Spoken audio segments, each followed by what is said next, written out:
Oh, yes, the light. And here we are. Good morning. And it is Friday. It is 9. We have a cat sitting directly in front of us, mewing out a window. We'll see how that goes. We have toys.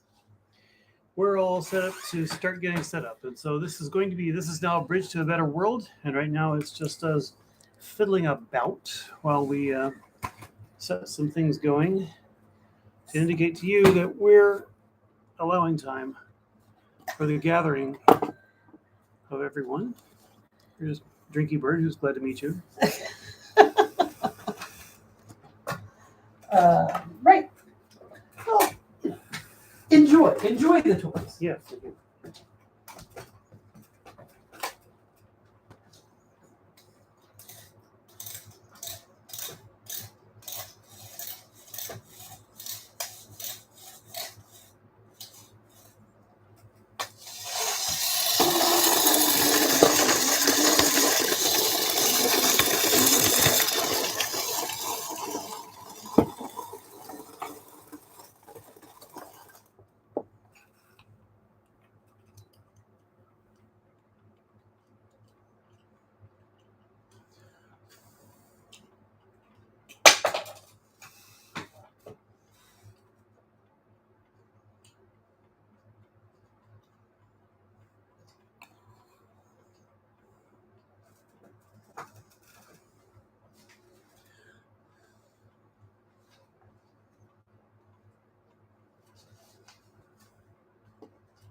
Let's see. I think I'll go on YouTube and put in "This Is Now."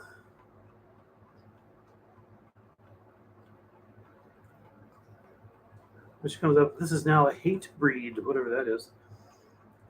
Bridge to Terabithia. Bridge to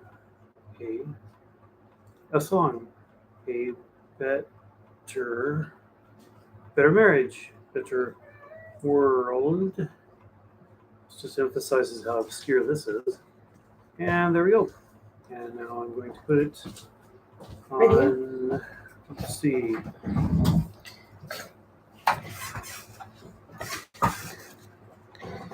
Right to you. Goes to last week's show. All right. Psychopathology of Monarchy. All right. So here we are. Here we are. Yes. Oh, we can hit live. We are, in fact, live. Morning. Yeah, there we go. Live. Okay. Here's your script. Oh, gee, thanks. Very nice. Very nice, that. Oh, look, it's that. That's good, too. Let's get the astronaut out of the way here. And perhaps the little ticky clock. Little ticky clock goes away. Good morning, y'all. It's time for This Is Now, because surely this is now. This is now Bridge to a Better World. I'm Theresa Mitchell, and that's Ani Haynes, and we have some headlines from WBUR nonprofit in Boston. We've also got a lot of shadows going on.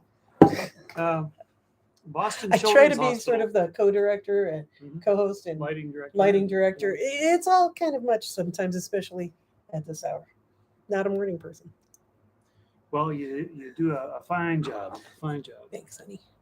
Boston Children's Hospital has become the target of a harassment campaign based on inaccurate information about its transgender surgery program. Hospital staff say the campaign includes aggressive calls, emails, and death threats for some providers. The specific inaccurate information, by the way, is the idea that they grab teenagers off the street and change their gender. They are quoted by WBUR saying, "We are deeply concerned by these attacks on our clinicians and staff fueled by misinformation and a lack of understanding and respect for our transgender community." The hospital said in a statement, "We are working with law enforcement to protect our clinicians, staff, patients, families, and the broader Boston children's community and hold the offenders accountable," end quote.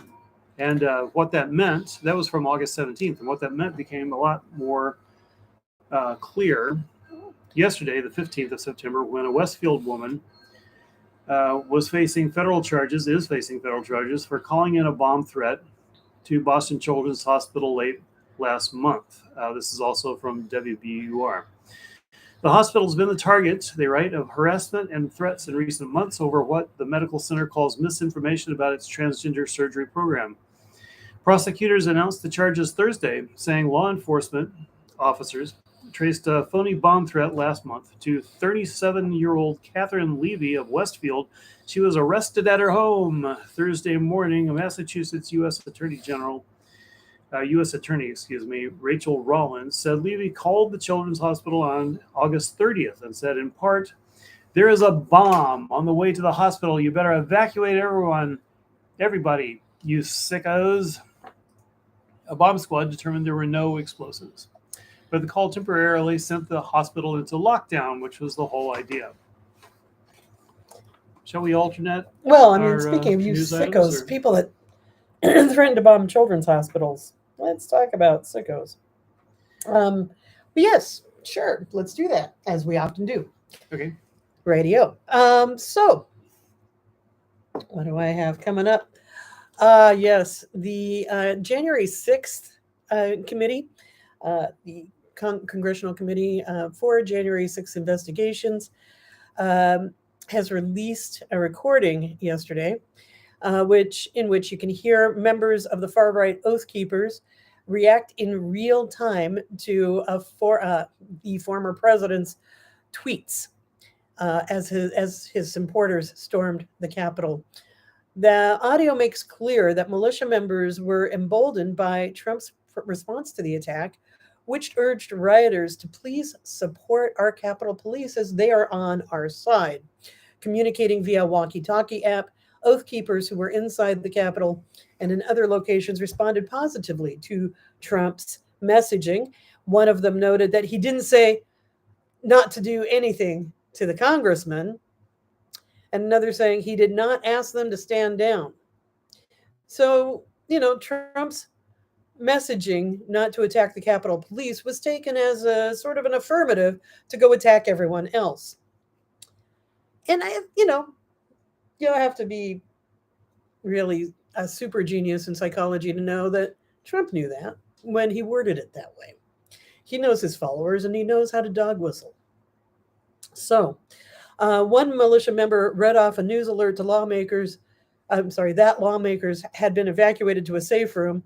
And another one of the militia replied, "There's no safe place in the United States for any of these motherfuckers right now, let me tell you." The man added, "Military Principle 105, cave is grave." That sounds all manner of ominous, but Theresa and I have both kind of looked around the internets to see if we could find Military Principle 105 or cave means grave references, and what we couldn't. So that's just strange. I'm just going to say strange. Sounds ominous, and is apparently a dog whistle of an octave that we can't hear. Or else it was just complete bullshit. One of the two, but man, these people, I don't put it past them to have a dog whistle in an octave we can't hear. This is not our milieu, right? This is not our subculture. But let that be our homework for the week, kids. Who knows what this means? Military Principle 105. The Select Committee has obtained a recording of communications over a walkie-talkie app among Oath Keepers who were inside the Capitol. Several of the Oath Keepers, including the group's founder and leader, Stuart Rhodes, have been charged with seditious conspiracy and other crimes for the January 6th insurrection. Yesterday, Representative Pramila Jayapal tweeted that January 6th was a coordinated attack fueled by the former president and the big lie. Everyone involved must be held accountable to the full extent of the law.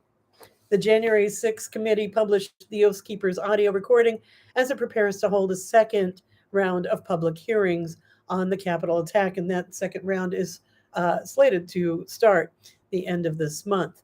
The Justice Department has been observing the January 6 hearings and examining the committee's findings, is currently investigating Trump directly as a part of its criminal probe in the Capitol attack. Trump spoke with right wing radio host Hugh Hewitt yesterday in an interview before this release. And in that interview, he threatened to, quote, big problems if the Justice Department chooses to indict him over the January 6th attack. Hey, can you say fucking irony? So here's the dude threatening big problems if he gets indicted for having threatened and released big problems. Noah Bookbinder is the president of Citizens for Responsibility and Ethics in Washington. He must be a busy man. He's responding to Trump's statements and said that Trump warning of a big problem if he's indicted is incredibly troubling given his past history of inciting an insurrection. This is dangerous rhetoric from him and underscores once again his lack of regard for democracy and the rule of law. So says Noah Bookbinder, the president of Citizens for Responsibility and Ethics in Washington. Yeah.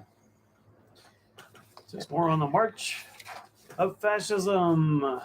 Well, turning towards foreign aggression, the Polish publication Gazeta, in translation, in reference to the current retreat of Russian troops across Ukraine, writes Russian General Sergei Shoigu may be summoned for questioning in a closed session in Russia. This solution is being considered by the lower house of the Russian parliament, according to the Kommersant newspaper, which spoke with the Russian politician Sergei Mironov. It is not known whether the hearing is to concern the actions of the Russian defense minister regarding the war in Ukraine. However, as Reuters said, commentators this week have criticized the loss of control over part of Russia's seized territory.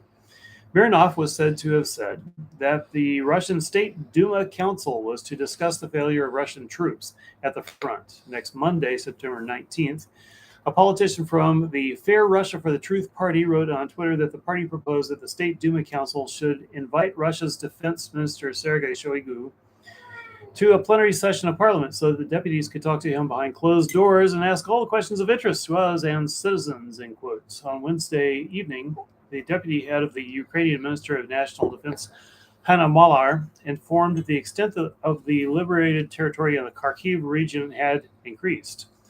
From September 6th, almost 8.5 thousand square kilometers of occupied territories were liberated, in which there were 388 towns. So they're on the move. Okay. And speaking of that war, let's talk about that war for another minute. 7 months into the Russian invasion of Ukraine, there is a report out yesterday that warns of continued military support from the U.S. could push Russia closer to using nuclear weapons. The Cost of War Project is part of Brown University's Watson Institute for International and Public Affairs. Their new report is called Threat Inflation, Russian Military Weakness, and the Resulting Nuclear Paradox. Implications of the war in Ukraine for U.S. military spending. The project's co-director is Stephanie Saville. She said that Russian aggression in Ukraine requires an international response. However, it does not justify increased U.S. military budgets, which could ultimately escalate tensions with Russia and once again lead us down a dangerous path, meaning the Cold War, meaning threats of nuclear annihilation. Given that the U.S. and other NATO nations are pouring money into Ukraine and Russia, and the U.S. have by far the largest stockpiles of nuclear weapons, concerns have mounted since the start of the invasion that the conflict could lead to global nuclear catastrophe. Saville says that the U.S. military budget is poised to surge above $800 billion, in part due to the conflict in Ukraine, but higher spending isn't the solution. When is higher military spending the solution to anything? And it never has been in our history. The research lays the foundation for a more honest conversation in the U.S. about what's truly going to promote peace for people in the region and in the world, Saville added. The report calls for the recognition that Russia is a weaker conventional military power than many in the U.S. had imagined. Thus, there is no additional cause for intensified fear of a Russian military threat to the U.S., nor for the resultant expansion of the Pentagon budget. On the other hand, if the U.S. and NATO increase their military spending and conventional forces in Europe, the weakness of Russia's conventional military forces could prompt Moscow to rely more heavily on nuclear forces. Professor Lyle Goldstein is the primary author of this report. He's an expert on Russian military strategic development, and he spent decades in the faculty at the U.S. Naval War College. On faculty, not in the faculty. Right, on the faculty. Most prepositions, they mess me up, even in my native language. For this report, he incorporated Russian language sources, which provided a deeper insider's view of the military's multifarious endemic problems. Due to its relatively low military spending, Russia doesn't seem to have a military that is capable of protracted large-scale offensive action, let alone expeditionary operations that could threaten U.S. national security. The paper details poor performances by Russian aerial, cyber, ground, missile, naval, and space forces against Ukraine this year. The paper emphasizes, contrary to conventional wisdom, the U.S. defense budget does not need to continue to grow. Rather, cognizant of Russia's conventional military weaknesses, the U.S. military budget can instead be trimmed. Wouldn't that be something? Yes. Along with the nuclear risk argument, the paper points to developments in Europe to make a case for reducing U.S. military spending. Russian armies are completely unable to march on Paris or Berlin, let alone Warsaw or Bucharest now, or in the foreseeable future. It's plain enough that they could not even conquer Kiev, the statement that says the report. Yet the horrors of Kremlin aggression, which cannot be minimized, have also galvanized a new effort by Europeans to take their security into their own hands. The presently developing situation in which Europeans spend more on defense may reflect a more rational rebalancing of defense burdens, enabling the U.S. to demilitarize, at least in some degree. And at the same time highlighting the most promising negotiations in Ukraine prior to the war were spearheaded by European leaders. To end Russia's war in Ukraine, the paper suggests pursuing de-escalatory approaches, including direct talks, reviving the arms control agenda, and pursuing military confidence-building measures between NATO countries and Russia. Not entirely sure what military confidence-building measures are. Exercises, basically. Yeah, right. Okay. Between NATO countries and Russia. The report comes as anti-war groups, including Code Pink, engage in a week of action across the U.S. to push for peace in Ukraine. Medea Benjamin, the co-founder of Code Pink, says that the White House and Congress are fueling this war with steady stream of weapons instead of pushing for talks to end the conflict. That's why we, the people, have to rise up with a demand for negotiations, not escalation. And even as all of this is the backdrop, Democracy Now! Reports that in Kiev, European Commission President Ursula von der Leyen met with President Vladimir Zelensky, pledging EU support for Ukraine for as long as it takes.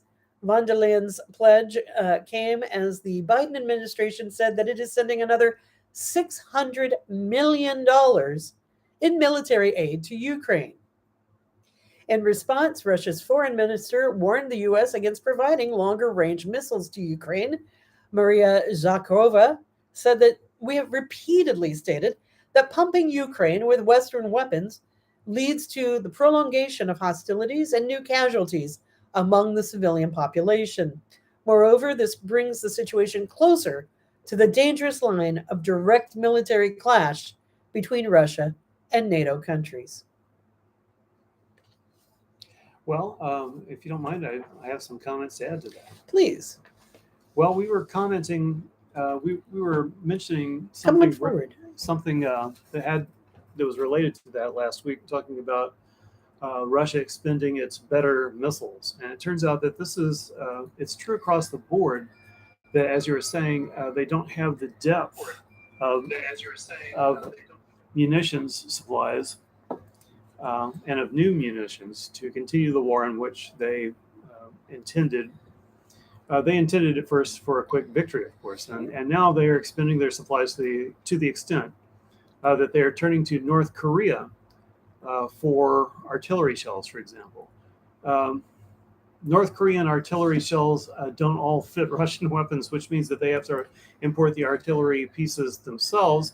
And North Korean artillery is notoriously out of date. It's not accurate. And so this would force Russia to double down on its already evident policy of engaging in massive artillery barrages, hoping that something will hit, because what they do use to hit simply is not. It's not directed to a 21st century level of artillery strike. And artillery strikes these days have a lot to do with radar tracking. And they've tried to catch up with what has become a drone war. And they shouldn't have been surprised by this, because when Azerbaijan attacked Nagorno-Karabakh and Armenia just a few years ago, they had quite a surprise victory, wiping out Armenia's tanks with much cheaper drones. This is the 21st century. Tanks aren't how you do it, drones are. And things have changed, and Russia has also revealed, because of the corruption of Putin's state, not only do they not have the weaponry that they claimed that they did, they have their new, I can't remember their name, their new super tank. They have all this new shiny amazing weaponry, but they don't have any depth to it at all, and can't afford to use them. They can't afford to use their new planes, and they can't afford to produce enough tanks to keep up the sort of, across the board barrage that they would need to overtake a much more motivated and much better emplaced Ukrainian population, which of course knows the terrain as well. So in hindsight, we could see that the Russians didn't have a chance. And I'm really pleased that Medea Benjamin is coming forth. She seems to be the only person besides the UN. Medea Benjamin seems to be the only American that I can point to who's saying, let's not have a war to kill right down to the last Ukrainian. Let's negotiate. I'm glad that, because of the principle that collective punishment is wrong, and because invading a country is imperialism and wrong, I support the Ukrainians. But there's a whole lot of back and forth that needs to happen, and that war needs to stop, because it is a threat, I think. Well, I think, and again, how can we support the Ukrainians without massively upping the ante, without massively arming the region, without raising military tensions, right? There has to be other ways that the world can act in concert to stop military aggression. And how are those ways? Well, it's got to be a carrot and a stick, right? I mean, I don't want to see the Ukrainians getting long-range missiles, and neither do the Russians, for obvious reasons. I think the Ukrainians have a right to attack the Russians in any way they see fit now that they've been invaded. But realistically speaking, the war needs to stop at or pretty close to the Russian border. And well, as you say, there's a lot of considerations with that. Maybe we should go on with other. What do you have? Well, go right ahead. I have a couple of climate-related stories. As do I. So you go ahead. One of which I am simply going to summarize. Please do.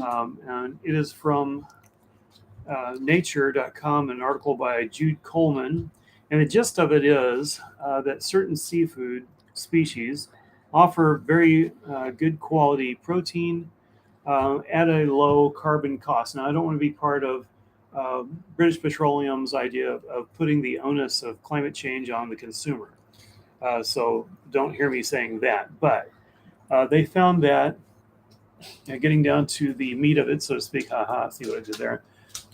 Half of the seafood species they studied offered more nutritional bang for their buck in terms of emissions. Wild caught pink salmon, sockeye salmon, along with wild caught small pelagic fish, meaning ocean fish, and farmed bivalves, were the best choices for nutrient dense, low emissions protein sources. Whitefish such as cod also had a low climate impact, but were among the least nutrition dense food. Wild caught crustaceans had the highest emissions, with a carbon footprint rivaled only by that of beef. And so, wild caught crustaceans. yeah. So, going off and catching crabs just takes too much oil to run around and pull up the crab butts, I guess. But I thought I'd add some good news too. And I wish I had a visual for this, but you can just kind of see, imagine a smokestack, and imagine a demolition contractor on Thursday imploded the towering smokestack and 19-story boiler building at Portland General Electric's shuttered coal-fired power plant near Boardman, bringing a symbolic close to the era of coal-fired power generation in Oregon. Imported electricity from coal still flows through transmission wires across the Pacific Northwest, but that looks to be winding down soon too. And that's exciting. That's exciting news. Yeah, they don't say it in the article, but Bitcoin entrepreneurs were looking to buy that plant, fire it up, and use it to generate Bitcoin mining computers. So that's not going to happen now because it's rubble. Strategically placed explosives toppled the 656 tall stack like a logger might fell a tree and collapse the adjacent boiler building into a heap of concrete chunks and twisted steel. And going on to the bottom of that article, the coal plant transition from old to new is reflected in the immediate area at PGE's Wheat Ridge Wind, Solar, and Storage Battery Complex. And we passed through that. And I didn't know about their storage battery complex, which is the answer, by the way, to all of these petrosexuals that say, well, it's only good while the wind is blowing. Well, that's not true because there's such a thing as batteries, for God's sake. That went fully online earlier this year. And the article goes on to say that a substantial amount of Oregon energy, however, will continue to come from coal plants, which are mostly near mines in areas like Wyoming. And I have some more on that, but I believe you have some more. Yeah, I've got another story around climate change and sexism and a hearing that happened yesterday. So Republican Representative Clay Higgins went on a verbal attack of an expert witness at a House Oversight Committee hearing yesterday, resorting to sexist, demeaning comments to try to discredit the witness, who was frankly on point. So when you don't have truth on your side, when you don't have justice on your side, take a lesson from pigeons playing chess and just overturn the game board and start yelling a lot of sexist, demeaning things. So what happened? Well, the committee was holding a hearing on tens of billions of dollars of oil companies that they rake in annually, and their failure to mitigate the damage that their extraction practices are doing to the planet. Instead, embarking on a greenwashing campaign. While people in frontline communities across the U.S. and around the world face increasingly extreme weather-related events that are fueled by the climate catastrophe, fueled by the extraction companies. So, witnesses in this Oversight Committee hearing included Raya Salter. She's the founder and executive director of the Energy Justice Law and Policy Center. She was speaking about environmental injustice that has plagued communities like those represented by Clay Higgins in southern Louisiana. Salter said that, quote, the extraction, processing, transportation, refining, and combustion of fossil fuels places disproportionate environmental burdens on Black, Brown, Indigenous, and poor communities. Instead of addressing Salter's comments on the disproportionate impact oil and gas extraction has on communities of color and low-income people, Higgins illustrated her point by challenging the attorney to comment on the fact that the U.S. economy is heavily reliant on fossil fuel industries. He said, everything you have, your clothes, your glasses, your car that you got here in, your phone, the table you're sitting at, the chair, the carpet under your feet, everything you've got is petrochemical products, Higgins said. What will you do with that? Tell the world. What I would ask you to do, sir, from Louisiana, is to search your heart and understand why the EPA knows that petrochemical facilities are some of the most toxic polluting facilities in the world and are killing Black people throughout Louisiana, was Salter's reply. Then, when he was addressing Salter, the Republican representative made several demeaning remarks towards her, calling her young lady and boo.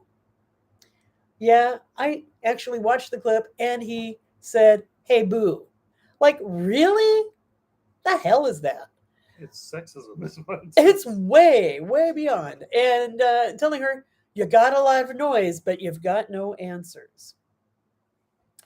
When her turn to question witnesses came, Alexandria Ocasio Cortez addressed Salter, saying, in the 4 years that I have sat on this committee, I have never seen members of Congress, Republican or Democrat, disrespect a witness the way I've seen them disrespect you today. She further went on to say that men who treat women like that in public, I fear how they treat them in private. We can be better than this. Ocasio Cortez added, I've never seen anything like that. And for the gentleman of Louisiana and the comfort he felt in yelling at you like that, there's more than one way to get a point across. Salter thanked the Congresswoman for her leadership and courage and said Republicans who continue to defend the fossil fuel industry can come for me all day long. Other progressives joined Ocasio Cortez in condemning Higgins' actions. Representative Jamal Bowman said, small men resort to demeaning tactics when they don't have wherewithal to act decently. Thank you, Raya Salter, for your brilliant testimony and work to rescue us from climate catastrophe. To take on Ocasio Cortez, you better have a fire extinguisher. Well, and more to the point, to have a congressman feel, well, emboldened, justified, like he can get away with using the most condescending sexist remarks towards a public law advocate, towards a climate justice advocate. It's just gross. It's reprehensible behavior. And I really am so thankful for progressives calling him out, his peers calling him out, like Ocasio Cortez, like Bowman. I really, really, really want to destroy the Republican Party. And unfortunately, the tool that we have available, the best tool at the present day, is the Democratic Party. But the Democratic Party, like the Republicans, is primarily, if you really study what they do during their 18 hours a week at their job, they engage in insider trading. And this is proven recently. Yes. I don't have that study right in front of me, but it's if you meter it, it's really, really obvious. Their trades go along with the legislation that they're dealing with, and their trades are almost uniformly successful. And that's cheating in a way that gets people in prison when they're not. It's insider trading and it's illegal. It just goes to show how corrupt they are. And that takes me to an article by Kate Aronoff in the New Republic. In part, she wrote, last month, Senator Chuck Schumer struck a deal. Now the majority leader seems determined to see it through, despite ever more Democrats expressing their skepticism. The broad outlines of the bargain reached principally between Schumer as Senate Majority Leader and West Virginia Senator Joe Manchin. It was this in exchange for Manchin's vote for the Inflation Reduction Act, which contained numerous Democratic climate priorities. Schumer would put something called permitting reform, sounds pretty harmless, right? Permitting reform, into the continuing resolution, or CR, that needs to pass to keep funding from the federal government after the end of the month. In essence, permitting reform means streamlining the process by which new energy infrastructure, clean or otherwise, gets approved at the federal level. What exactly Manchin and Schumer proposed to pass under the heading of permitting reform remains a bit of a mystery, but this is where I want to pop in and say, of course, this has to do with filthy petroleum and coal products. The most recently available text is still a draft, leaked way back in July, emblazoned with a watermark from the American Petroleum Institute. Maybe you heard about that. A one-pager along similar lines has been circulating among lawmakers and lobbyists for several weeks. Were you about to say something about that? Okay. These drafts suggest permitting reform may consist of developing a list of priority projects, including projects for fossil fuels, carbon capture and storage, critical minerals, nuclear, hydrogen, electric transmission, renewables. The drafts also include limiting timelines for environmental reviews under the National Environmental Policy Act, or NEPA, limiting court challenges to energy infrastructure, and expanding the Federal Energy Regulatory Commission's ability to approve interstate transmission lines, overriding state and local blockages, also the green light for the Mountain Valley Pipeline. So, in sum, a whole lot of filthy petroleum giveaways were part of that. Let's see, what do they call it? The Inflation Reduction Act. So the Inflation Reduction Act really was about 1/13 of what Bernie Sanders initially proposed as the Green New Deal. We're all excited about it. And we asked for the Green New Deal, and it was obvious that we needed the Green New Deal. At the very least, the Green New Deal was a minimum effort towards turning the planet around from the burning hellhole that it is certainly rolling towards. And so it's about 1/13 part. It's 1 trillion instead of 13 trillion.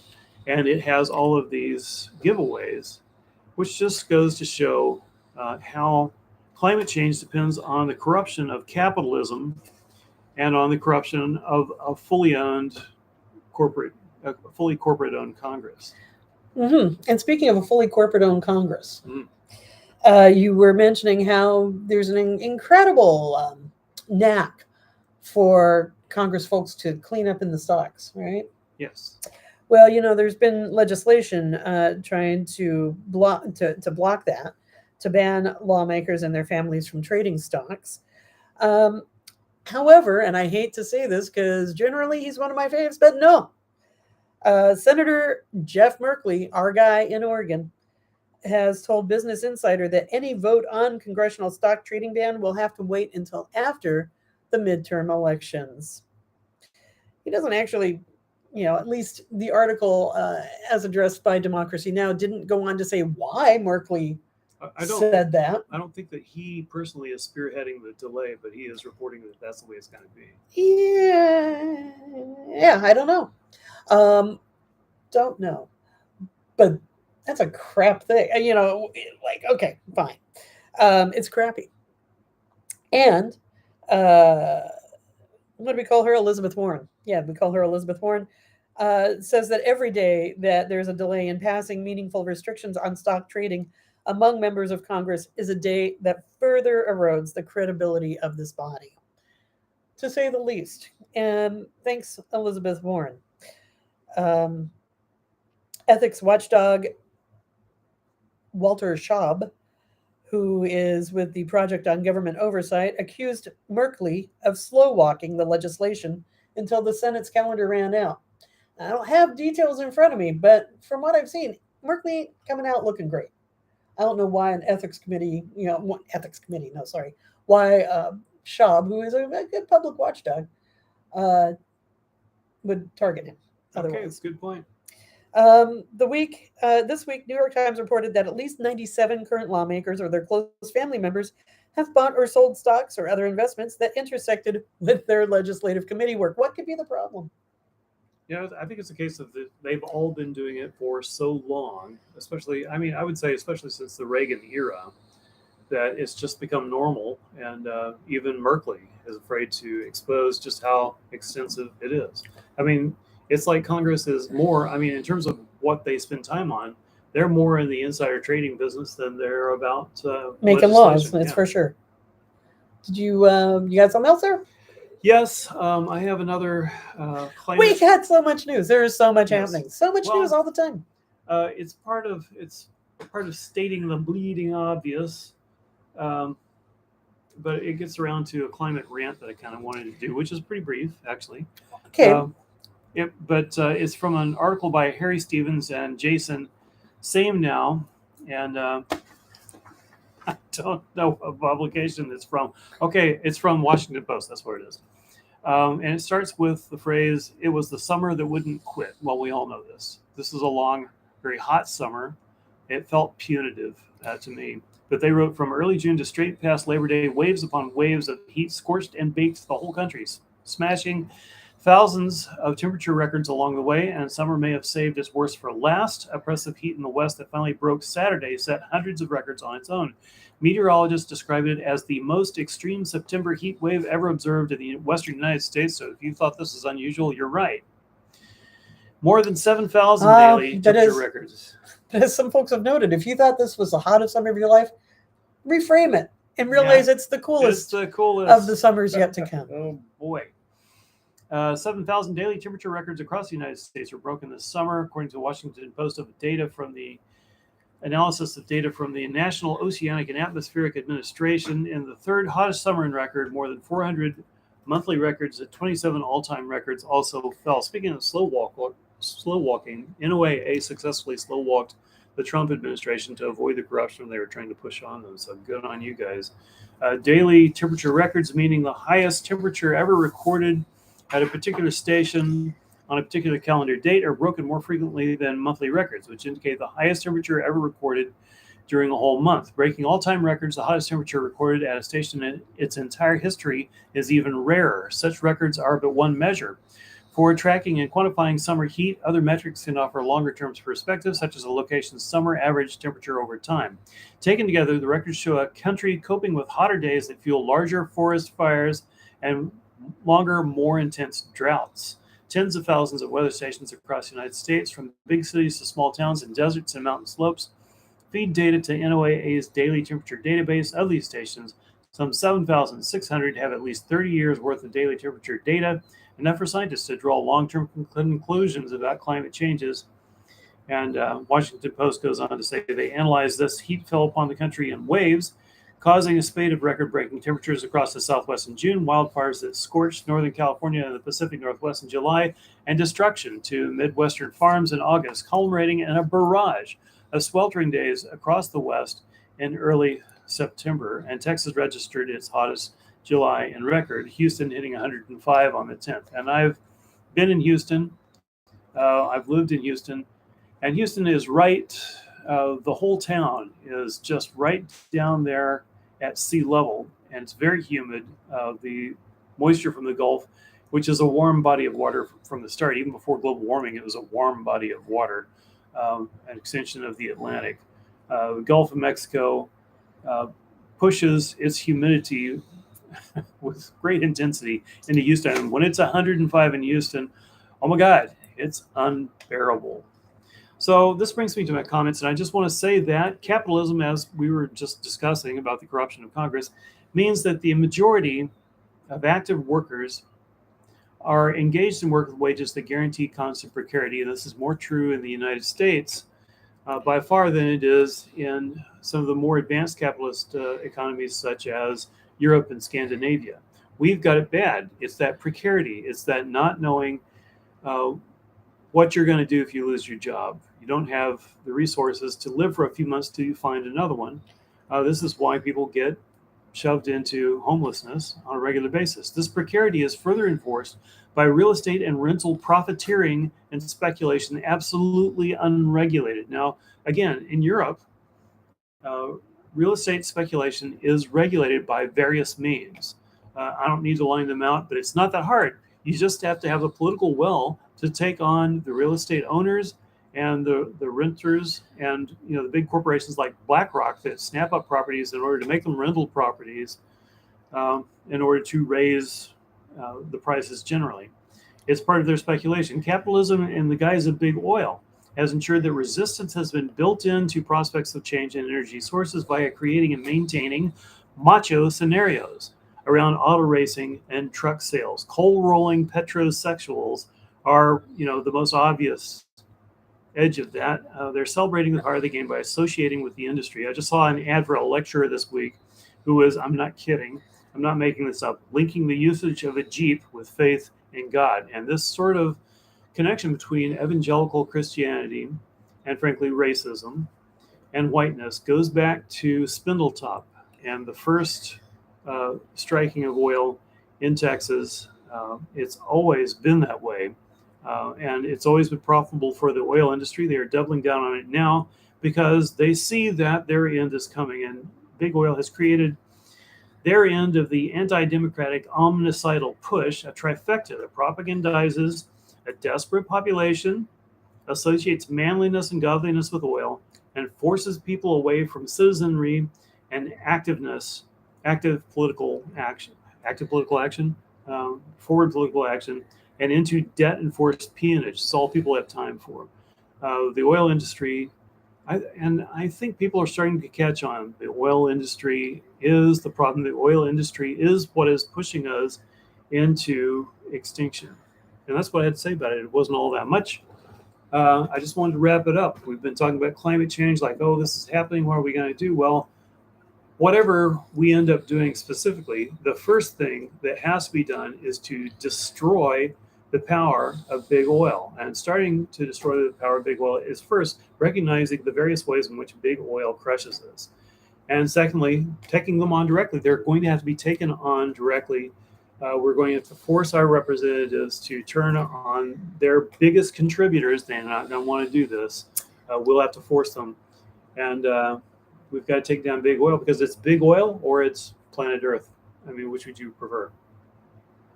I think I know which one our particular viewers and listeners prefer. And really campaign funding reforms, all manner of things have to be part and parcel to this because, in fact, our lawmakers have been pretty much owned. They are a subsidiary of the extraction industries, be that big oil now or, the timber industries, coal, the extraction industries, the earth slaying industries really own our legislative branches. And that is untenable.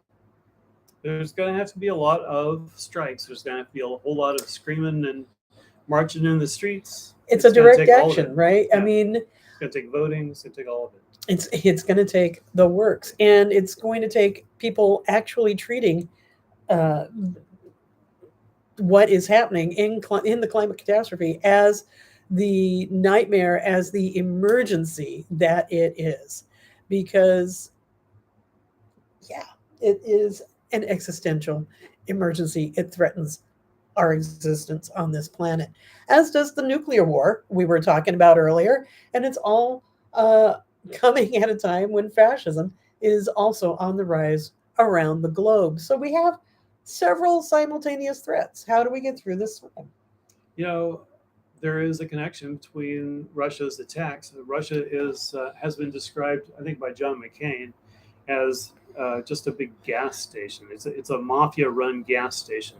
And the price of oil, as manipulated by big oil in this country and in the Western world, has everything to do with how much profit Putin can make by selling this stuff. If we put up enough solar power and wind power, then it is inherently cheaper than oil, and it will push oil price down to the point that it is not profitable to sell it, and it will break Putin. So it's all connected.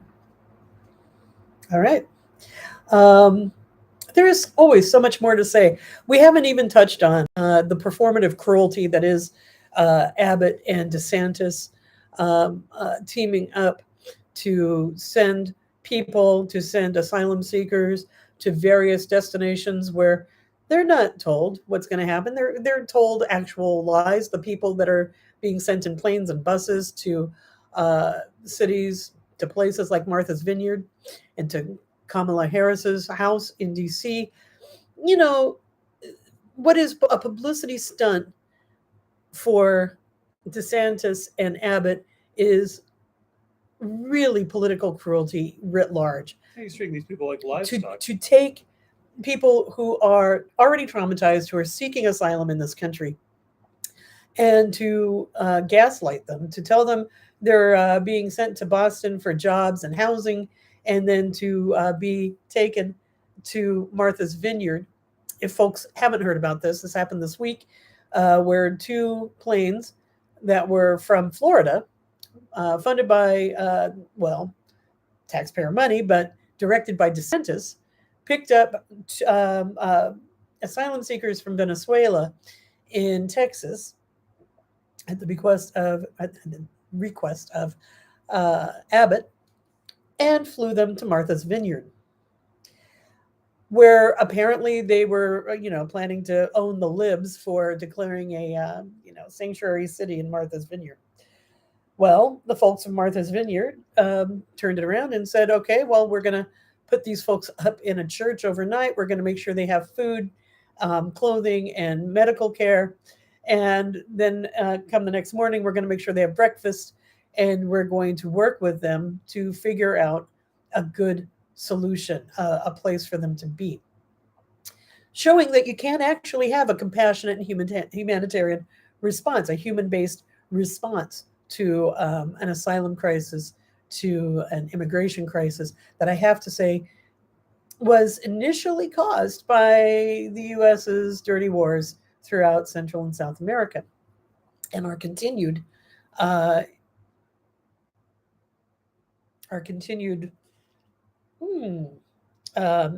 involvement. Let's say involvement in paramilitary issues in that region, right?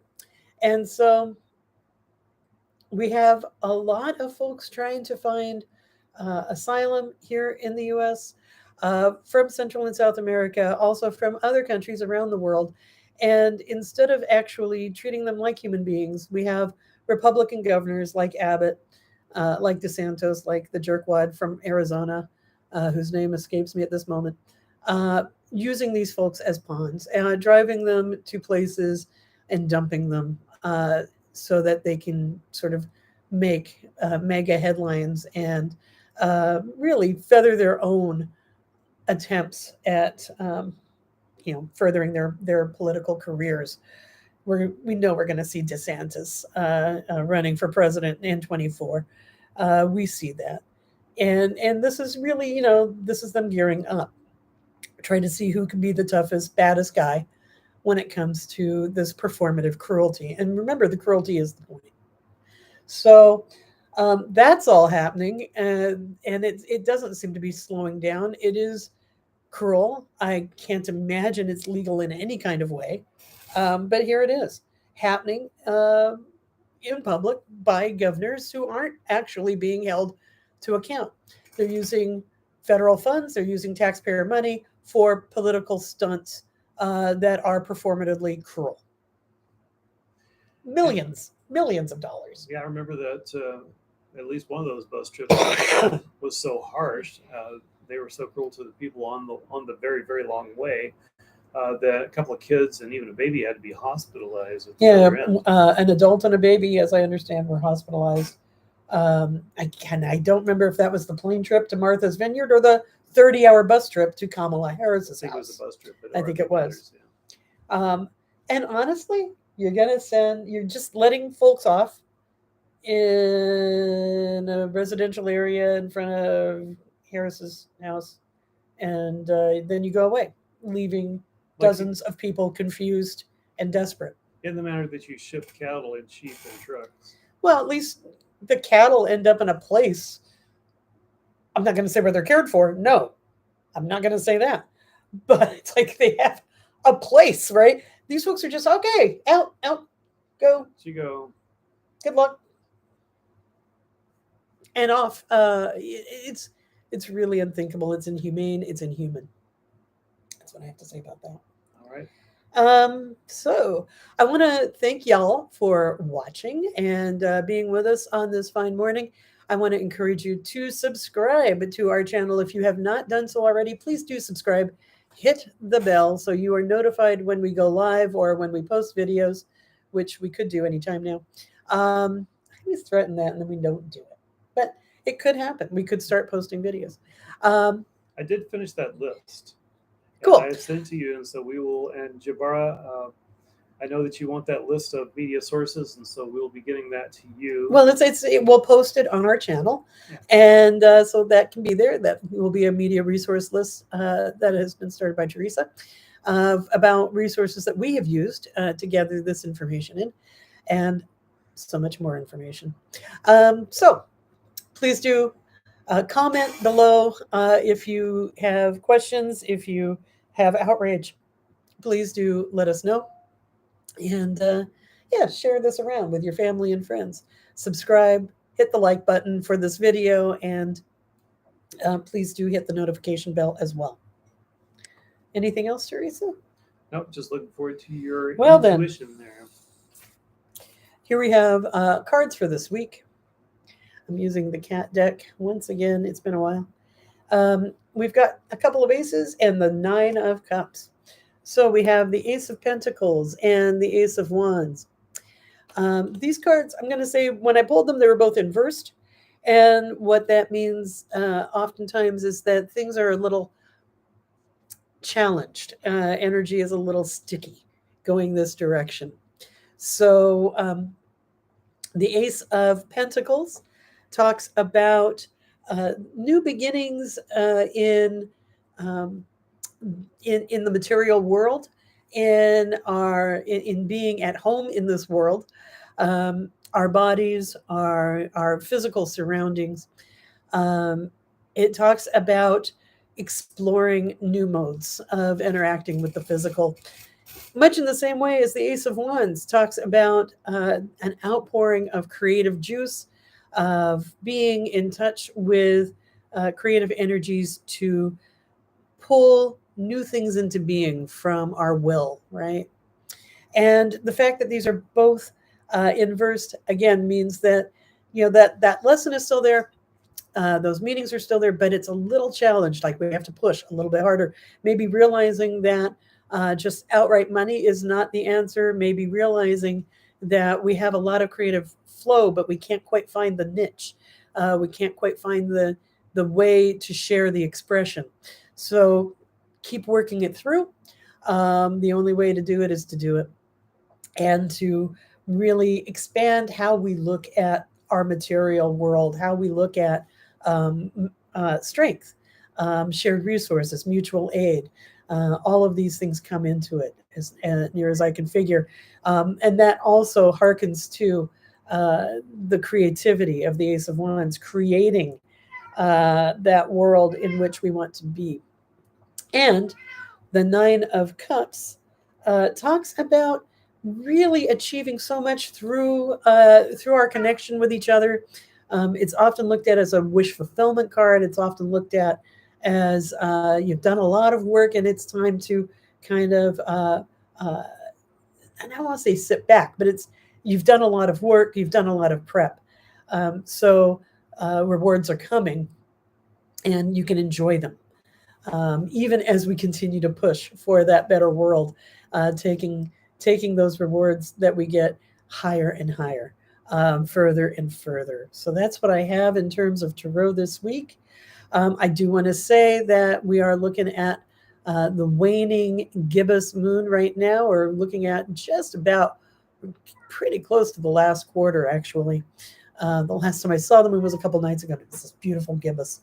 But I think, yes, we have progressed past that. Thinking about it. Wasn't the harvest moon beautiful? Harvest moon was absolutely stunning. I mean, because of the smoke, partly, actually. But wow, it was something to see it pop up so orange. Well, the harvest moon, I got to say, not quite so red in the orange zone, but it's usually a giant gold orange moon. Big pumpkin. Right? I mean, that is the time of year. So there's that, and the waning moon is the time that we put things in order, right? That we sort of gather in our resources, that we cut out the extraneous, that we look at paring down, ending habits that are no longer healthy, ending ways that we've outgrown, and that can include, well, really so much attitudes to drop that are no longer helping you. It's a moon of getting real, right? The waning harvest moon also looks at that reaping what you sow. We are coming right up on the fall equinox. And so to that end, what you put out, right, comes back to you. Energetically, what you put out comes back. And so we are looking at the energy of the harvest. and the waning moon. And so, again, what we do to create a better world, may it continue to grow and come back to us in all of the ways of, increasing our compassion, increasing our humanity, increasing our care for the earth and each other. And for those that want to play power games, for those that want to obfuscate the truth in favor of profiteering from the petrochemical industries, for those that want to demean public advocates like Raya Salter through their sexist drummel, may they also get exactly what they deserve. May Abbott and DeSantis also reap the harvest of the seeds they've sown. And with that, happy equinox, y'all. It's a time of balance. Please ground, center, find yours.